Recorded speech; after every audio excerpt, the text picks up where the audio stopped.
Tu rencontres l'erreur connexion au serveur Apple impossible. Pas de panique, dans cette vidéo, je vais te montrer des solutions simples pour corriger ce bug en moins de 5 minutes. Mais avant cela, bienvenue sur notre chaîne iMyPhone français, j'espère que vous avez la forme.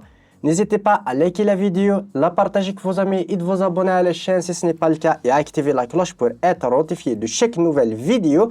Et sans tarder, on passe directement au vif du sujet. Cette erreur est ultra frustrante, impossible de se connecter à l'Apple Store, iCloud ou pire, ton iPhone est bloqué. Mais pas de souci, voici quelques solutions testées et approuvées qui vont vous permettre de régler ce problème. Et on va commencer directement avec la première solution, c'est de vérifier sa connexion Internet. Vous pouvez changer directement votre connexion Internet, que ce soit les données mobiles ou bien directement changer le Wi-Fi, puis essayer à nouveau de vous connecter. Deuxième méthode, c'est de vérifier si les serveurs Apple sont en panne. Des fois, il s'agit juste d'un bug serveur Apple. Vous attendez quelques instants, bien 1 heure à 2 heures et vous réessayez tout simplement. Troisième solution, c'est tout simplement déconnecter et reconnecter votre compte Apple. Allez directement dans les réglages sur votre iPhone, sur votre identifiant, puis déconnectez-le. Puis tout simplement, reconnectez-vous directement à votre compte Apple.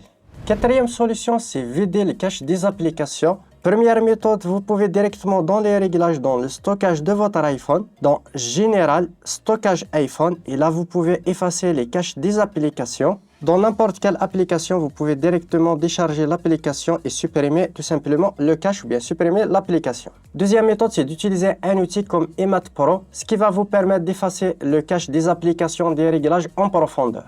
Voici l'interface de iMyPhone iMat Pro. On va connecter tout simplement notre iPhone avec le câble USB et là en quelques clics on peut faire un scan, effacer les données, effacer les fichiers supprimés, effacer les données privées, effacer les fragments privés, ainsi de suite. Pour notre cas, on va cliquer sur scan rapide. Il va analyser l'entièreté de notre iPhone, puis tout simplement vous cliquez sur nettoyer les fichiers temporaires par exemple et vous pouvez à nouveau essayer de reconnecter votre compte Apple sur votre iPhone. Cinquième solution, celle qu'on pense jamais, c'est de vérifier la date et l'heure et la langue de votre iPhone. Allez directement dans les réglages de votre iPhone, directement dans Général, puis tout simplement dans date et heure et vous pouvez régler le fuseau horaire ou bien directement cliquer sur réglage automatique. Si votre iPhone n'est pas réglé correctement, vous pouvez avoir des problèmes de connexion à Internet. Sixième solution, c'est forcer le redémarrage de votre iPhone. Ça peut être juste un bug firmware. Pour ce faire, appuyez sur augmenter le volume, diminuer le volume et maintenez le bouton latéral jusqu'à ce que votre iPhone se redémarre.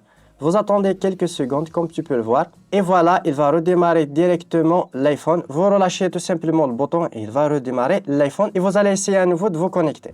Si aucune solution ne fonctionne, on devra supprimer l'identifiant Apple sur notre iPhone. Bien sûr, cette méthode va effacer l'entièreté des données sur votre iPhone. Pensez toujours à faire une sauvegarde iTunes ou bien grâce à des logiciels tiers. Et pour supprimer le compte Apple de votre appareil iOS, on va utiliser le logiciel iMyPhone Lockkeeper. C'est un logiciel qui va vous permettre de déverrouiller votre iPhone, n'importe quel type de verrouillage, que ce soit le code à 4 chiffres, à 6 chiffres, l'identifiant Apple, Face ID, etc. en quelques clics. Et même le contournement MDM. Je vais vous mettre le lien dans la description si vous voulez en savoir plus et télécharger le logiciel. Voici l'interface logicielle. Comme tu peux le voir, c'est assez simple et intuitif. On peut déverrouiller le code d'accès de l'écran, déverrouiller le code d'écran, temps d'écran, contournement MDM et déverrouiller le compte Apple.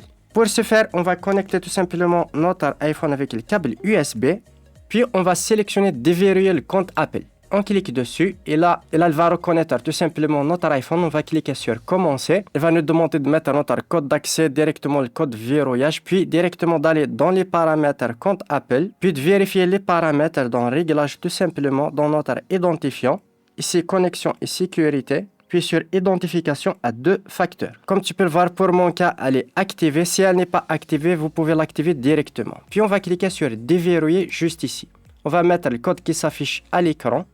Puis on va cliquer sur déverrouiller. On attend un petit peu le déverrouillage du compte Apple. Comme tu peux le voir, il va directement redémarrer mon iPhone, faire la réinitialisation. Et comme tu peux le voir, configuration de votre appareil pour terminer le processus de déblocage. On attend un petit peu. Puis on va suivre tout simplement les instructions qui s'affichent à l'écran. Voilà, je vais configurer mon iPhone assez rapidement. Je vais me connecter au Wi-Fi. Et dans cette étape, on va suivre les instructions dans le logiciel, à savoir cliquer sur déverrouiller avec le code. Et là, utiliser le code de l'appareil. Et là, vous mettez votre code d'accès de verrouillage. On va le mettre tout simplement. Si vous ne connaissez pas bien sûr votre mot de passe identifiant Apple, on attend un petit peu pour l'activation. Et voilà, c'est terminé. Et là, je peux directement continuer la configuration de mon iPhone, créer un nouveau code. Je vais utiliser tout simplement un code, je vais le changer un petit peu plus tard. Et voilà, la configuration est maintenant terminée. Je peux directement connecter mon compte. Connexion manuelle. Je vais recevoir directement le code d'accès. Je vais mettre le code d'accès que je viens de recevoir tout simplement. Je peux désormais déconnecter mon iPhone, cliquer sur terminer sur le logiciel et comme tu peux le voir, je peux directement me connecter à mon identifiant. Voilà, on arrive au terme de cette vidéo. J'espère qu'elle vous aura plu. N'hésitez pas à me faire part dans les commentaires. Lâchez un gros pouce bleu pour soutenir la chaîne et sur ce, à une prochaine vidéo.